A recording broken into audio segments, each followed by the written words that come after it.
Bismillahirrahmanirrahim. Assalamualaikum warahmatullahi wabarakatuh. Alhamdulillah, innal hamdalillah nahmadu wa nasta'inu wa nastaghfir wa na'udzu billahi min syururi anfusina wa min sayyiati a'malina. Amma ba'du. Sahabat sepanjang masa di mana Anda berada, hari ini sebagai hari yang sangat mulia, yaitu kita masih berada di bulan Syawal, bulan putri. Mari sama-sama kita terus meningkatkan keimanan ketakwaan kita kepada Allah Subhanahu wa taala. Salawat dan salam kita hadiahkan kepada baginda Rasulullah sallallahu alaihi wasallam. Semoga kita semua mendapatkan syafaat baginda Rasulullah sallallahu alaihi wasallam. Sahabat sepanjang masa yang dimuliakan Allah Subhanahu wa taala. Tema kita hari ini adalah bagaimana kita tetap memupuk semangat untuk terus beribadah setelah Ramadan berakhir. Kita sama-sama tahu bahwa sudah lebih kurang hampir 20 hari ya kita meninggalkan bulan suci Ramadan. Dan sekarang kita memasuki bulan Syawal. Kemudian kita akan terus meninggalkan semakin jauh bulan suci Ramadan itu sendiri. Nah, sekarang bagaimana pendidikan Ramadan itu memiliki arti bagi kita sendiri. Artinya kita sukses beribadah bulan suci Ramadan dan kita akan sukses setelah bulan suci Ramadan. Oleh karena itu, yang pertama adalah tip yang pertama itu bagaimana kita selalu memuhasabah diri, mengintrospeksi diri kita bahwa kita sebenarnya diciptakan oleh Allah Subhanahu wa taala di muka bumi ini hanyalah untuk menyembah Allah Subhanahu wa taala. Maka oleh karena itu sahabat sepanjang masa yang dimuliakan Allah Subhanahu wa taala, apapun yang kita lakukan adalah tujuannya karena Allah Subhanahu wa taala. Beribadah kita, sholat, puasa, zakat, ibadah haji yang insya Allah sebentar lagi ini musim haji, semua kita dekatkan diri hanya untuk Allah Subhanahu wa taala. Makanya dalam ayat Al-Quran disebutkan, "Wa ma khalaqtul jinna wal insa illa liya'budun." Aku tidak ciptakan jin dan manusia kecuali hanya untuk menyembahku. Nah, ketika kita beribadah sholat, zakat, puasa, berinfak dan sebagainya, semua itu karena Allah Subhanahu wa taala. Sama dengan kegiatan kita sehari-hari.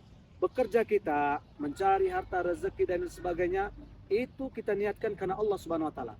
Jadi nilainya menjadi ibadah. Introspeksi ini perlu, saudara-saudaraku sekalian. Dengan introspeksi diri kita, memuhasabah diri kita setiap hari, dari bangun tidur sampai tidur lagi. Makanya seorang mukmin yang sukses adalah dia membuat sebuah jadwal harian. Alangkah baiknya saudaraku seiman, seakidah, sahabat sepanjang masa yang dimuliakan Allah Subhanahu wa taala. Kalau kita ingin menjadi seorang muslim yang sukses, buatlah jadwal harian. Katakanlah bangun jam 4 kita tahajud. Lanjut kita sholat subuh, baca Quran. Nih, jangan kita hanya di bulan suci Ramadan aja semangat membaca Quran. Tahajud malas. Padahal di bulan yang lainnya itu terus. Bagaimana kita memupuk rasa semangat itu? Artinya perlu adanya introspeksi diri, itu yang disebut dengan muhasabah. Kemudian yang kedua, bersungguh-sungguh, mujahadah. Kita bersungguh-sungguh untuk beribadah. Ini kalau bulan suci Ramadan, kita kadang-kala kan, Masya Allah, sangkin Allah berikan pahala berlipat kali ganda.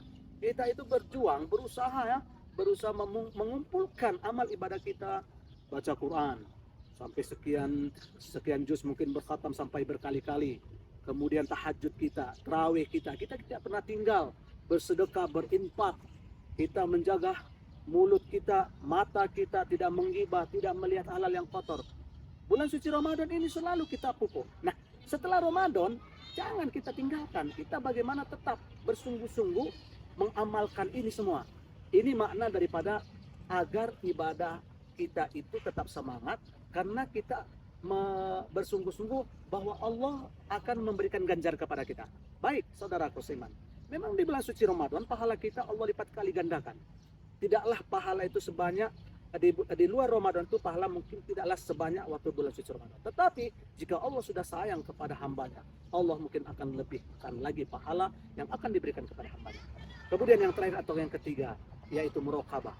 Muraqabah ini artinya kita selalu dalam pengawasan Allah. Jadi saudaraku seiman seakidah, sahabat sepanjang masa yang dimuliakan Allah Subhanahu wa taala. Kalau kita menjadikan bahwa Sang Maha Pencipta itu ada di mana-mana, saya yakin dan percaya kita takut untuk berbuat maksiat. Kita takut untuk berbuat perbuatan yang dilarang oleh Allah Subhanahu wa taala. Kita mungkin berpikir pada waktu itu bahwasanya, oh Allah nggak melihat bahwa saya berbuat judi, saya berbuat maksiat, saya menonton film pornografi dan lain sebagainya. Tetapi Allah ada di mana-mana. Allah melihat. CCTV Allah itu ada di mana-mana. CCTV Allah itu beda dengan CCTV manusia. Kalau CCTV manusia itu terbatas, tapi CCTV Allah, muraqabatullah, penglihatan Allah, pengawasan Allah ada di mana-mana. Jadi sahabat sepanjang masa yang dimuliakan Allah, kalau kita sudah menjadikan muraqabatullah itu ada dalam diri kita, saya yakin dan percaya kita takut untuk berbuat maksiat. Kita takut untuk berbuat perbuatan yang dilarang dalam agama. Sekalipun itu tidak ditengok oleh orang lain. Tetapi dengan adanya keyakinan kita bahwa Allah ada di mana-mana, maka kita takut untuk berbuat perbuatan yang haram, perbuatan yang dilarang dalam Islam.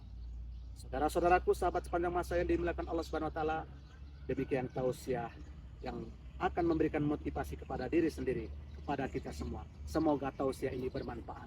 Amin amin ya rabbal alamin. Akhirul kalam. Wabillahi taufiq wal hidayah. Assalamualaikum warahmatullahi wabarakatuh.